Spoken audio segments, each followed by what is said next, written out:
Em 1976, em Salvador, nós fizemos um teatro de cordel que tinha uma pequena peça chamada O Malandro e a Graxeira no Chumbrego da Orgia.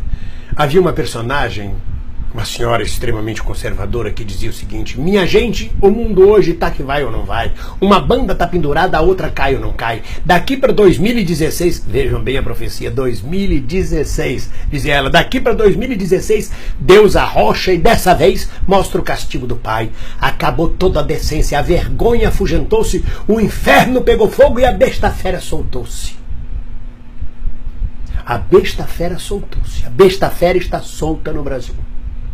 Nesta passagem de fim de ano, nós assistimos 3 crimes horrorosos, 3 atos de violência que nos chocam profundamente, além de todas as dezenas e milhares de atos de violência, que vão desde crimes do trânsito a crimes passionais e pessoais, a furtos, a facadas, canivetadas. Parece que um brasileiro deixou de ser cordial e todo ele está se esfaqueando, se estapeando, se atirando. Mas a morte do embaixador grego, a morte do vendedor ambulante no metrô de São Paulo, espancado até a morte. E a morte de 10 pessoas. E o assassino depois se mata num réveillon em São Paulo. Tudo isso em menos de poucos dias, de intervalo de horas. Isso não é o Brasil que nós conhecíamos. Isso é um Brasil de ódio. E não venha dizer que foi um ódio, que foi uma violência provocada pela miséria, foi uma violência provocada em comunidades pobres. Não, eram todos esses crimes têm a ver com a classe média alta ou baixa. O ódio tomou conta de todo o país. E quem destampou esse ódio? De onde vem esse ódio? O brasileiro era um povo cordial, alegre. Será que esse ódio vem no momento em que ele é destampado, no momento que o candidato derrotado nas eleições para presidente em 2014 diz: ela não vai governar, se governar não vai... Ele diz, ela não toma posse, se tomar posse não governa, e se governar não vai fazer nada, porque nós vamos sangrar este governo, vamos sangrar até acabar com ele. O verbo usado foi sangrar.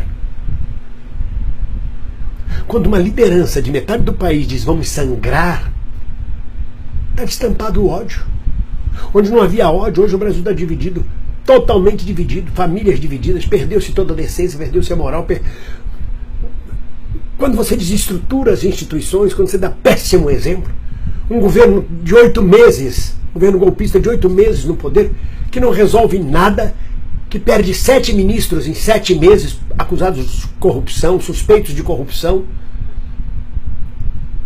sem nenhuma liderança, um desespero, uma desesperança, a notícia de que vai piorar ainda mais em 2017, que o desemprego vai aumentar, que a crise vai aumentar, que a inflação vai aumentar. Claro que isso não é a base total da violência. A base da violência é exatamente o sistema capitalista. Eu não estou dizendo que o socialismo seria maravilhoso, estou falando do capitalismo, do que é real, que é a ganância, que é o consumo, que é o desespero egoísta do individualismo. Eu, que é o desespero de ter e não ser. Havia um filósofo antigo que chamava-se Erich Fromm. Ele já escrevia sobre o ter e o ser. É um desespero, uma necessidade de ter. Eu quero ter de qualquer jeito, eu quero ter. É ganância, é gula, é preciso abastecer-se, ter tudo. Mas eu já tenho, mas eu quero mais. Mas você já tem um smartphone, mas eu quero outro novo que foi lançado. Você já tem uma bicicleta, mas eu quero uma de 40 marchas. Você já tem um carro, mas eu quero 200 cavalos. Tem que ter, tem que ter, tem que ter. E quando não tem, vem uma raiva imensa por não ter. Por não ter amor, sobretudo. Por não receber do outro amor. Pelo olhar de ódio que o próximo lhe lança, porque agora é um olhar de ódio. Minha mulher foi a uma sorveteria na Bahia, estava sentada, entraram 3 meninos, sentaram-se, o segurança veio tirá-los. Ela falou, por que a pessoa está tirando eles? Eles não fizeram nada. Não, eles vão fazer eles. Essa gente é perigosa. Essa gente que ele se referia é porque os 3 eram negros. Eles vão acabar fazendo. Eles não fizeram nada, eles têm o direito de sentar na sorveteria.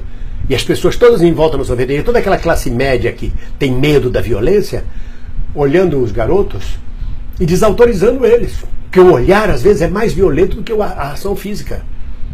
Vocês sabem disso. O olhar de um pai ou de uma mãe pode ser mais repressor do que um tapa, do que uma chinelada.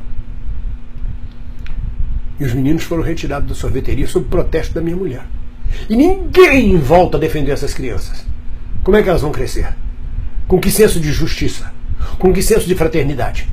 E isso é o capitalismo. E isso é o que implantaram no Brasil nos últimos 8 meses de forma violenta. É dane-se os pobres, dane-se o povo, dane-se todo mundo. Farinha pouca meu pirão primeiro, farinha pouca meu pirão primeiro é a palavra de ordem dos financistas, dos banqueiros, dos empresários, dos comerciantes, de todos eles. Farinha pouca meu pirão primeiro. Como dizia o velho Chico Anísio, eu quero que o povo se exploda, quero que o povo se exploda. E é um desespero, é um bater cabeça para lá e para cá, porque não há esperança, porque não há solução.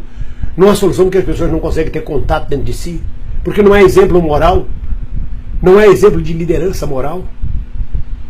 E isso não é no Brasil, não é no mundo inteiro. O atentado na Turquia no fim de ano matou 39 pessoas na Turquia. A guerra da Síria, milhões, milhares de mortos em todo o mundo. É lamentável. Eu não gostaria de ter publicado esse post, eu pensei muito antes de fazê-lo, eu relutei muito, porque eu não gosto de publicar 2, 3 posts no mesmo dia. Mas eu não podia deixar passar em branco essa violência que nós assistimos no Brasil nessa passagem de ano. Hoje mata-se, espanca-se por qualquer coisa. Por um nada, por um fio de cabelo, por um mau olhar, por um pisão no pé. Por um o que é que você está olhando? E não é mais briga, não é tiro, é facada, é gangue, é junta todo mundo para matar. Então, eu espero que a gente encontre em 2017 muito amor, sobretudo dentro de cada um de nós, porque sem esse amor dentro de cada um de nós, nós vamos sucumbir também a esta violência. Quando nós percebermos, nós vamos estar dando machadada, facada, tiro, porrada, cavalhada no nosso próximo. Isso é próprio de fascistas. Esse é o sistema fascista que está sendo implantado. Esse é o sistema onde o indivíduo não é contemplado. Fala-se em meritocracia, mas esquece-se do coletivo. Esquece-se que a humanidade é uma só e o povo é um todo só. Eu não podia deixar passar isso em branco. Um abraço para vocês.